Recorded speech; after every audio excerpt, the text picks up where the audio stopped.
Netizen, ibinunyag ang tunay na ugali ni Cheska Kramer. Cheska, ganito pala ang ugali sa likod ng kamera. Pinagpipiyastahan ngayon sa social media ang mga revelasyon ng ilang netizen tungkol sa umano'y tunay na ugali ng social media personality at ating actress na si Cheska Garcia Kramer. Sa unang tingin, tila perfect family ang Kramer family. Lagi sila masaya sa mga vlogs, sweet sa isa't isa, at parang walang problema sa buhay. Matatanda si Cheska ay sumikat bilang teen actress noong 90s. Isa siya sa mga hinahangaan noon sa mundo ng showbiz dahil sa kanyang manamanikang ganda.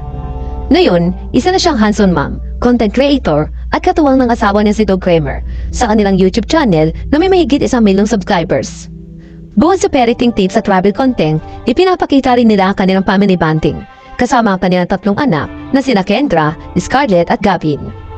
Maraming netizen ang umahanga sa pagiging family-oriented na mag-asawa. Sa katunayan, ilang taon na rin silang laman ng iba't ibang brand endorsement dahil sa kanilang ideal family image.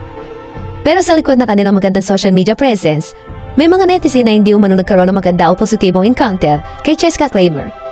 Unti-unti na ngayong lumalabas sa mga kwento na tila kabaligtaran ang ipinapakita sa kamera. Viral nga ang isang post sa online forum na Reddit kung saan isang netizen na nagtanong tungkol sa ugali ni Cheska. Matapos mabasa ang ilang hindi kanais-nais na karanasan ng ibang tao sa kanya. Kasama sa post ang screenshot mula sa isang TikTok video na marami raw ang nagsasabing mata pobre si Cheska o mapangmata sa mga taong mababa ang estado sa buhay. Isang netizen nga ang nagbahagi ng kanilang karanasan noong 2022 sa isang pet store sa BGC. Ayon sa kwento, nakita raw niya si Cheska at ang anak nitong si Kendra sa Dogs in the City.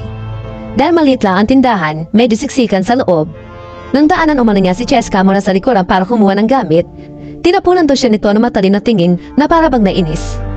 Kinumpronta naman ng netizen si Cheska dahil feeling nito, mapapapicture sila dito.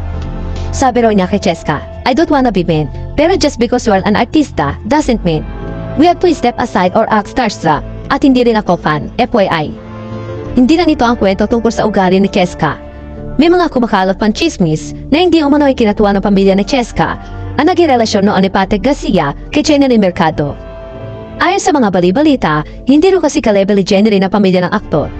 Pati ang anak nila ay di umano itinanggi noong una kahit ang natangkawig ng pamilya ni Patrick. Iginit naman ng isang netizen na hindi porket naka-aircon umano ang mga kasambahay ni Cheska ay mabuti na raw ang mga ito. Aniya, hindi naman porket naka-aircon ang kasambahay, mabait na agad. Totoo pong suplada at matapobre siya, nakita namin sa ASAP dati. Sa kabila ng mga ito, nananatiling tahimik si Cheska sa isyu.